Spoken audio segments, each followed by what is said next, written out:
Good Sunday morning, everyone, and welcome to the Morning Coffee Podcast. I am your host, Brooke Carlock, and I am super excited. I have another great guest for you today. So, she is the host of the co-host of the Creating Space for Grief and Hope podcast, the author of an awesome book, Creative Grieving, A Hip Chick's Path from Loss to Hope, and the founder of the website Her Creative Wellness, which is all about helping women on their healing journey. So I am so excited to introduce to you Elizabeth Catignani. Welcome, Elizabeth.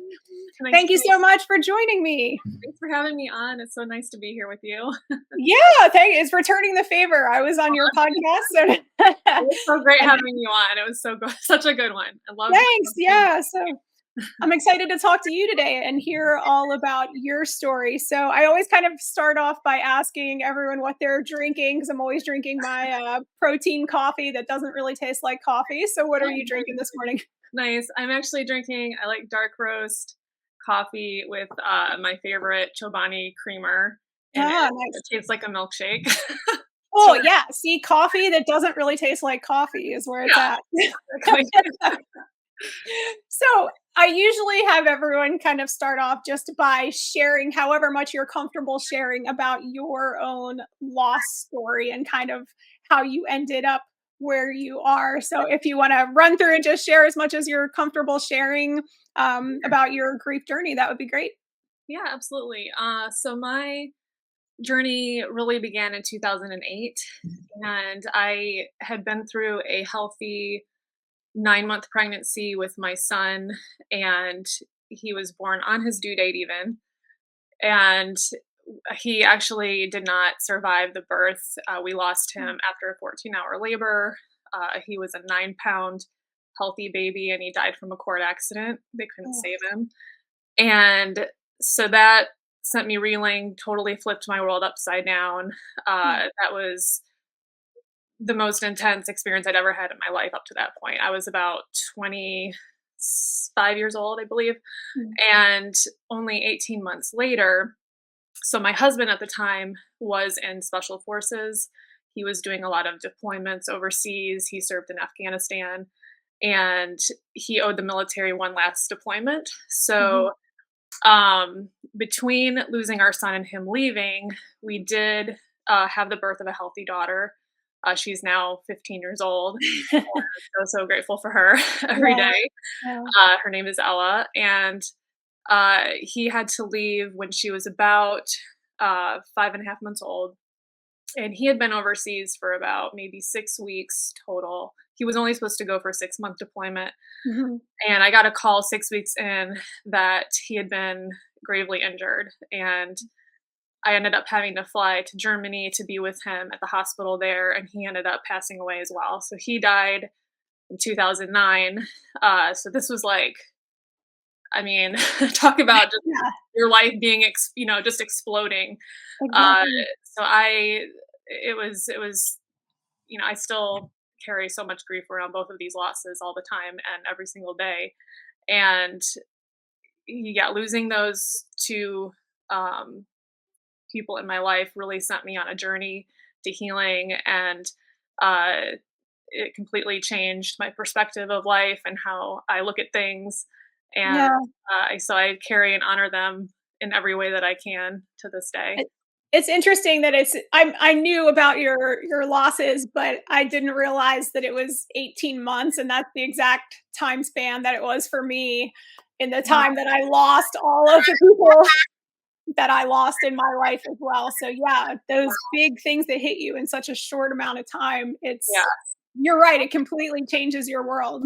Yeah. And your perspective on everything. So how did those awful things that happened, how did your personal journey kind of lead you then to helping others with their grief? So especially after losing my husband, I moved to be near family, and because I needed support around me. I had a 6-month-old daughter, and I felt extremely alone, extremely isolated.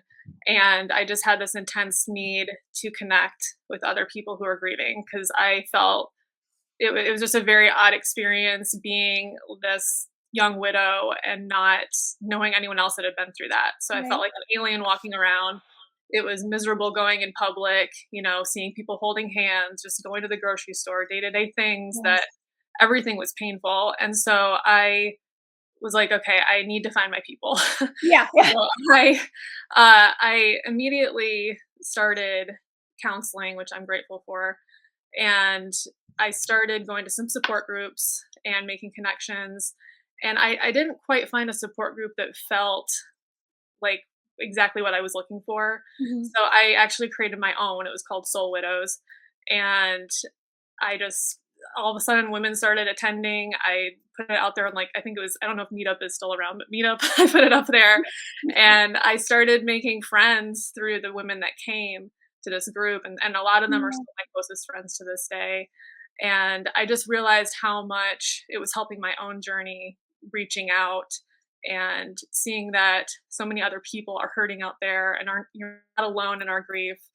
Yeah. And so it really inspired me to also just keep making that a bigger endeavor of mine. So I partnered with a couple women, a fellow therapist, and another lovely lady that helped marketing our nonprofit. But we put together, it was called the Respite Center for Grief and Hope. And we Mhm. started serving uh, people with support groups, with therapy, with workshops, just trying to bring in a lot of creative energy to the healing process that we hadn't been able to find, especially here I live in Charlotte, North Carolina, and we just wanted to bring something new to this area Mm. that could help people. So, yeah, it just evolved into that, and it was one of the most healing experiences for me, being able to do these projects and work from that pain and turn it into something more Yeah. beautiful. Yeah. Yeah, that's great. Isn't it? I always when I talk to people who are helping people with their grief, or even people who have like lost children or, spouses or whatever, like you never really notice it until it happens to you. And then all of a sudden, like they're everywhere. And you realize how many people but it feels like no one's talking about it. It's like, where were all these people? And then all of a sudden it's like they're everywhere. Exactly. Yep.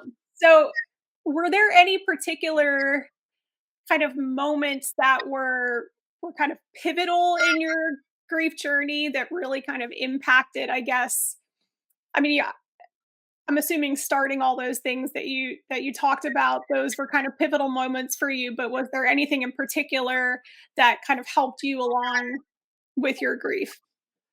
Uh, it's hard to think of like a specific pivotal situation. I think it's because it's been so gradual over the years, Yeah, these little things that have added up.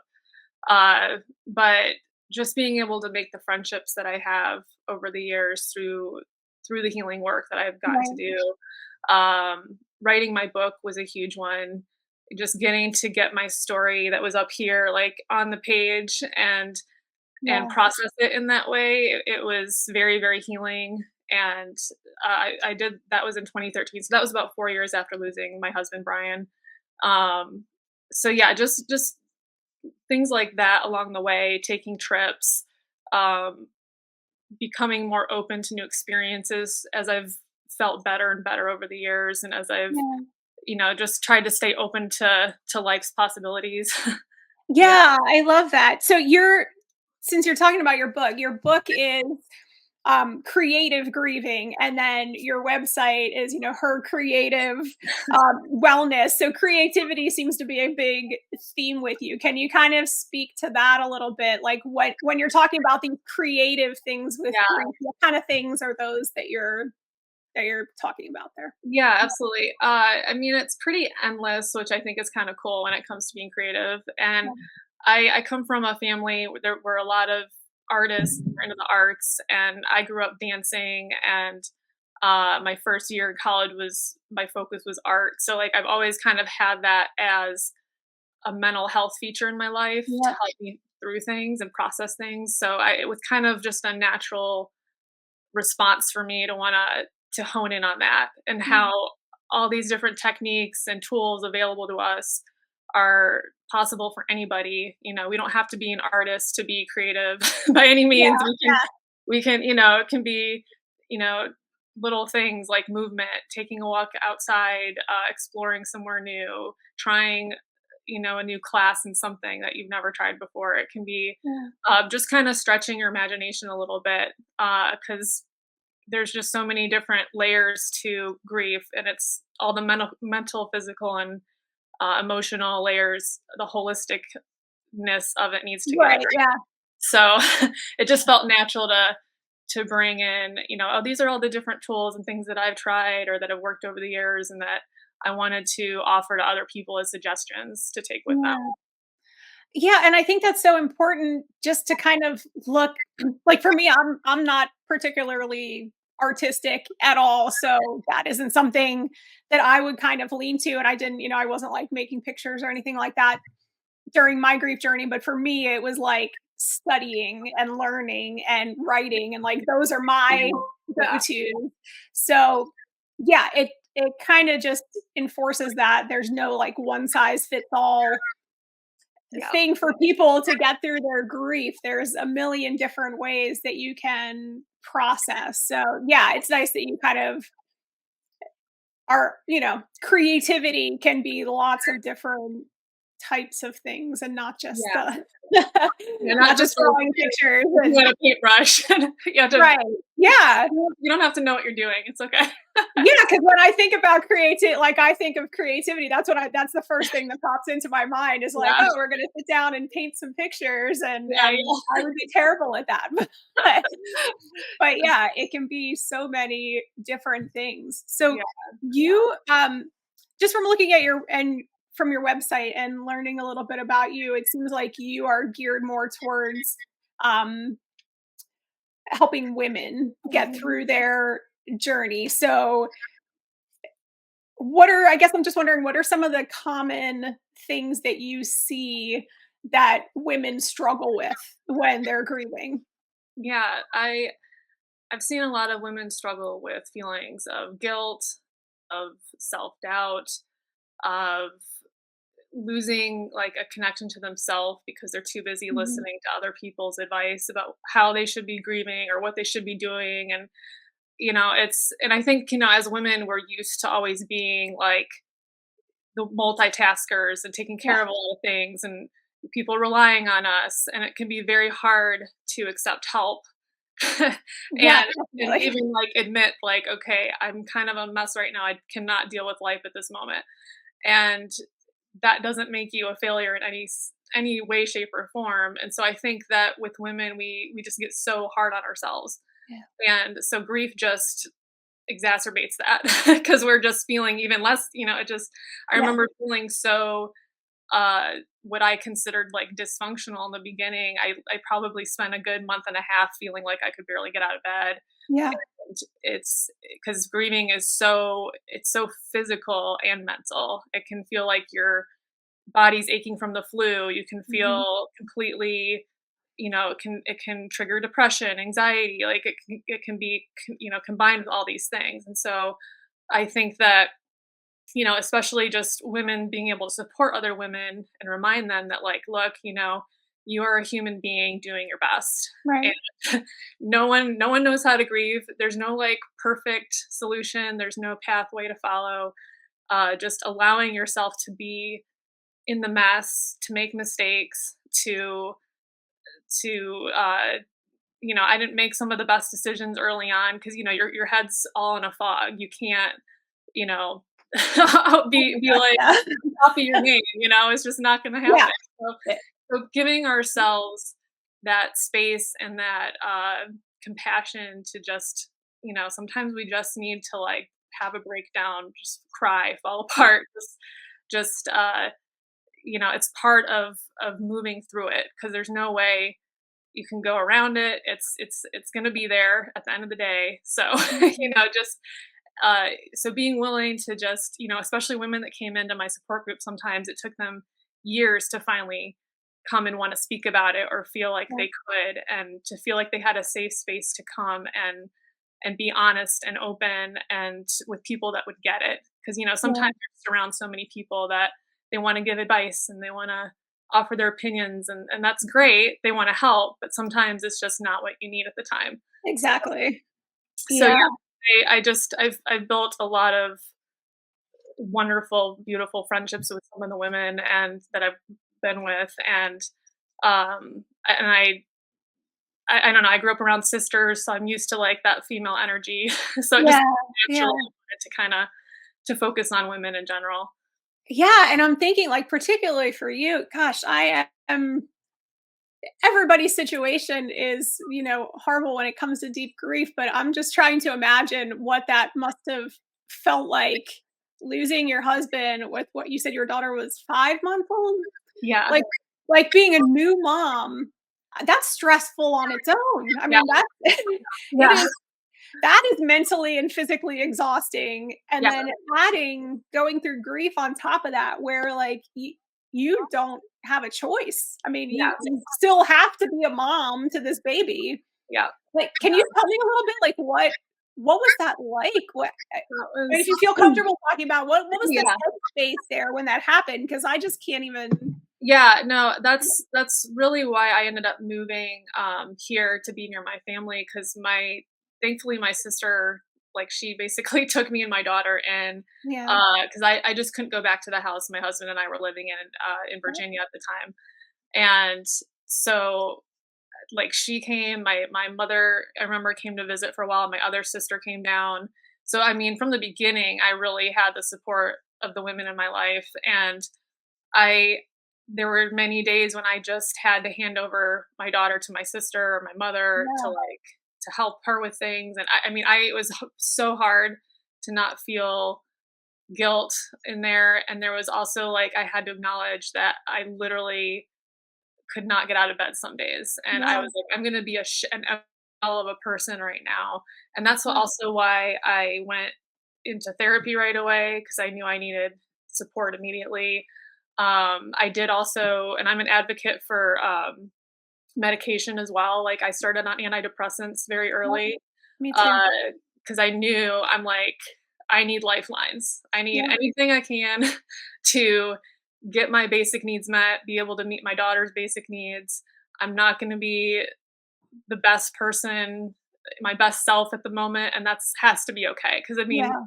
that's a lot to ask of anybody who's been through that, and so Absolutely. it was, I was grateful to have people around me that were just supportive of that and not judging in the moment, because that made a huge difference too, to be like, Yeah. "Okay, she has just had her world fall, she just lost the love of her life, she's just had Yeah. her world fall apart," it's just, I was still trying to grieve my son on top of my husband, it's like, how you can't do both at once, it's just like, Right. so it was a lot of just needing that extra support. I did hire a babysitter too to help out here and there, because I was just, Yeah. I needed, grief requires a lot of, sleep, hydration, recovery, like, you just have to treat it like, like anything where you're trying to get better, and trying Yeah. just to amp up that self-care. So that's how I got through those very early days. It was a lot of help around me, thankfully. Yeah. Well, thank you for talking about that because I feel like it's one of the things that people kind of gloss over is just how you're trying to survive at the beginning. And I am also a big proponent of medication. Like, I don't know how I would have made it through those 18 months without it. Like, it was absolutely necessary for me. Mhm, And yeah, to function, just to keep going. mhm. And same thing with the therapy. Like, I was in therapy, I checked myself into like a day program at a mental hospital, like, until you're there. And what you said about the judging, like, I feel like as women, at least I did, like, when I lost my daughter, I was a mom of 3 kids, like a working mom, and I felt like I had to be everything to everyone and do everything, and I just couldn't, like, there was just no way that that was going to happen, but, like you said with the guilt, like, I felt so guilty that I couldn't do everything, and yeah, so it was kind of a similar situation, like, you sometimes you just can't get through things without that Mhm. extra help. And I feel like it's so important not to judge and not to shame people for that until you're in it and you actually understand. So, exactly. Yeah, I'm glad that you feel comfortable because some people don't feel comfortable talking about that, and I'm like, that's Yeah, no, I think it's important. I think we all, yeah. it's helpful to hear other people's, like, struggles because we're all so, it just humanizes and normalizes grief, you know? Yeah, like we're supposed to be superwoman or Yeah, something, being like, able no, to handle everything, and sometimes you just can't, like, you cannot be no, superwoman all the time. Yeah, you no, are just it's not human, possible. Yeah, and yep. trying to get up and take a shower every day and find the will to keep going, and it's Yeah, hard. It is really yeah, hard. Yeah. yeah. How long would you say that it took before you got to the point where you were like, "Okay, I think I'm gonna be alright at this point?" Is it kind of when you started doing your own grief stuff? Uh, Gosh, I think it took several years, because I just remember the first year being kind of a blur. You're just Mhm. kind of in that dreamlike, "Is this real? Is this my Yes. life?" Yep. And then the year after, I remember a lot of the pain hitting a little deeper, just, with the anniversaries, with the birthdays and all Yep. those things coming around. And then, yeah, I really think it took me a good 3 to 4 years to feel a little, like, back to myself, to feel a Yeah. little lighter, to feel reconnected with things that brought me joy.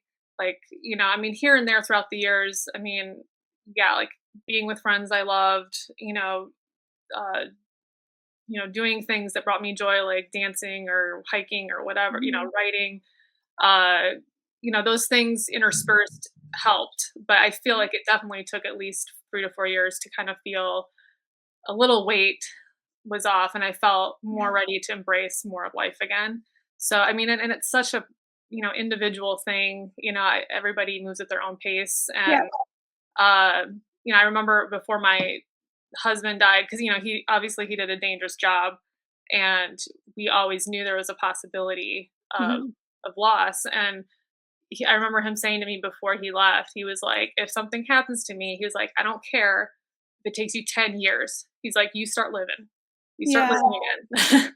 And I've always carried that because, Yeah. he like just gave me that little piece of like hope to hang on to. Like it could take Yeah. a while, but I want that for you.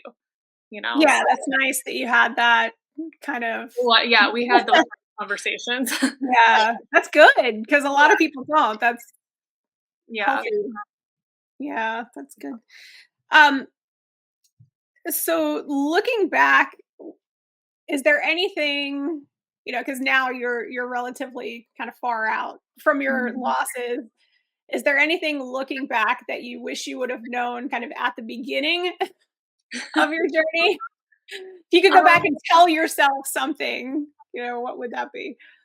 I think it would have just been giving myself a little more kindness and Mhm. just self-compassion and just to be like, you're allowed to feel like crap right now. Yeah, You're allowed to feel horrible. You're allowed to be in the space you're in, and there's nothing wrong with that.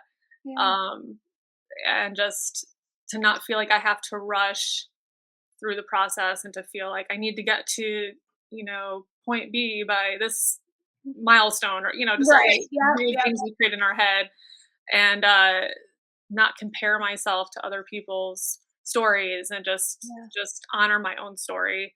yeah, So yeah, I think it would have just been to like, it's one moment at a time. Sometimes it's one day at a time. It's always going to be shifting and changing, but just to like allow the grief to kind of befriend you in a way, like wash yeah. over you and just not fight it. Yep, Just let it present itself, and then you find the healthiest ways you can to move through it and cope with it. yeah, Yeah. that's great. That's great. So now, like, if you look at your life now, what kind of things are you doing now to help other people? So you have your website, Her Creative Mhm. Wellness. Can you tell me a little bit about that and some of the things that you Yeah. do? So on my website, I have a healing resources page. So if anyone's looking for, these are resources I've collected over the past 10, 12 years. And I'm usually adding new ones, but I mean, they're really like anything from finding uh, support groups, therapists in your area, to creative sources, organizations. So if anyone's looking for something, either within the U.S. or if you're out of the U.S., you can also find things that are available online. Because I really wanted to be a point of like connection for people. Yeah. I do have a blog on there. I also have the link to our podcast, which we do monthly. My friend Holly and I, she's also a grief education. She's amazing. Yeah, she's great. And so we've tried to put out a new topic monthly with that. So you can find all of that on my website. You can find the link to my book on my website as well. Okay. Can you tell us a little bit about the book? And you also have, I think, is it a journal that goes with it, or like a companion? Yes, thanks for reminding me. Yeah, I did create a book that goes with it. So that's something you can do in tandem, or you can do it after you read it. But that one is available online. There's an online version of that. So that link is there as well, just to do a little extra diving into like journaling and the creative, just asks a lot of questions. It's kind of like a diary. So I had a lot of fun putting it together. Yeah, that sounds great. What is actually like? Could you tell people who haven't read it what your book is like? Yeah, it's kind of between, I'd say, self-help and a memoir. So there's a lot of chapters that I'm very candid with my own story from the very beginning of my loss, and then I do inject humor in there because, like, I know you like humor too. Yeah, I do. It keeps you connected to yourself, and like how I've always found it as a healing source for me, being able to laugh. So I do have that in there, and then at the end of each chapter, there's usually a tool suggestion. There's quotes. There's just a lot of resources as well. And then the very back of the book has different creative ideas for both mental, physical, and emotional health. So there's a lot of fun tools in there that people can use. Yeah. Awesome. Thank you. So if we're looking at today again, you are remarried, right? Yes. And okay, so you have this beautiful life and beautiful family.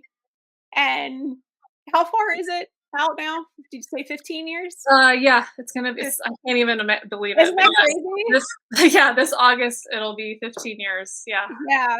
So for a lot of people that might be watching or listening, that is inspirational to people to look at you, as someone who's a little further out, definitely further out than I am, and it, gives people hope. So is there anything you want to say for someone who's kind of in the early stages, where I am, either having just lost someone that they love or, just a few years out? Yeah. Yeah. I mean, I know for me, it was really about focusing in on my own healing journey.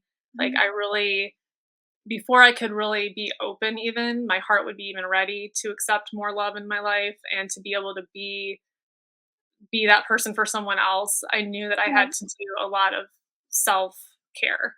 And so, I mean, I definitely went through situations where I went through plenty of bad dates and, just, not the best relationships. And then, just kind of picking myself up again, dusting myself off, starting over.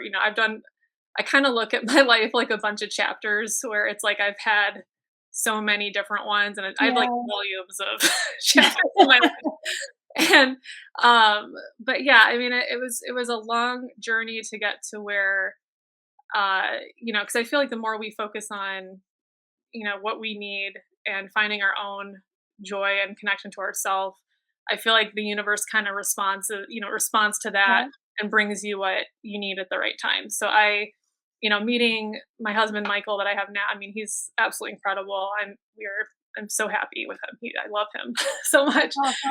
He's so amazing. But like I feel so grateful that he came when he did, because I feel like I was in a good place when we met, and so it had the opportunity to start at a healthy point in my life. Important. Yeah. And like my daughter, my oldest daughter Ella, she was 5.5 when we met. So yeah, I mean, it's about, again, kind of paying attention to your own story, not worrying about what other people are doing and how how fast or slow they're moving with things. It's about honoring where you're at.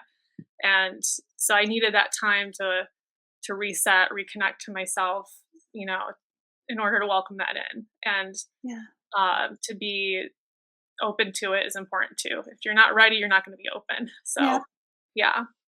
I think that's such an important point for people just to ignore, because there is so much judgment, like how fast you're doing something or how slow you're doing something. And so much of grieving is just figuring out I hate saying the new normal because everybody says that, but just figuring out who you are.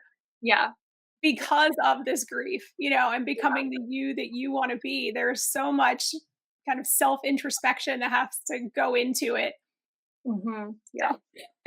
Exactly. And you just have to block everyone else out and just pay attention to what you need for yourself. Because it's your life. It's at the end of the day, I think that's such a great message. Yeah, at the end of the day, it's your life, and only you can really know what feels right or what feels best for you. Yeah, exactly. Well, Elizabeth, thank you so much. Is there anything else you want to talk about? Anything that you're working on, or should people just visit your website to find you? Yeah, you can visit my website. I'm also on Instagram at Her Creative Wellness. And Holly and I continue to put out our monthly program. So feel free to tune into that. We're in our second year doing that now. So there's quite a few episodes we've built out if people want to listen to those. Feel free to visit my website. You can find my blog and my book there. And so that's where you can find me. That's awesome. And I will plug the podcast. It is very professionally done. It's not like my live, where it's just me. It's no, I love it. Put together a little more professionally than mine, but very, very informative. And you guys have great conversations with some amazing people. So I really appreciate your podcast. I know it helped me, honestly, through when I was, I listened to it myself. So it is such an honor to talk to you. So you too. Thank you again for joining me. Again, if you have any questions or comments, if you're watching the replay or you're listening, feel free to leave them and I will try to get back to them if I can. And all right. Thanks again, Elizabeth, and everyone else. I will see you guys in the next podcast. Take care. Bye. We all know that grief can leave us feeling alone, unmotivated, and even hopeless. That's why I'm so proud to have partnered with HelpText to provide a full year of ongoing expert support to my subscribers. HelpText has individualized support for caregivers, people dealing with a difficult diagnosis, or grieving the loss of a loved one, pregnancy, or even a pet. You answer questions at sign up to get specific support just for you, including 2 texts per week and even extra texts on special or difficult days like birthdays or anniversaries. And the best part is, if you sign up using the site linked in my description, you'll get a 10% discount off of your subscription. Thank you so much to HelpText for offering this deal to my subscribers. When life gets hard, getting support from HelpText is easy.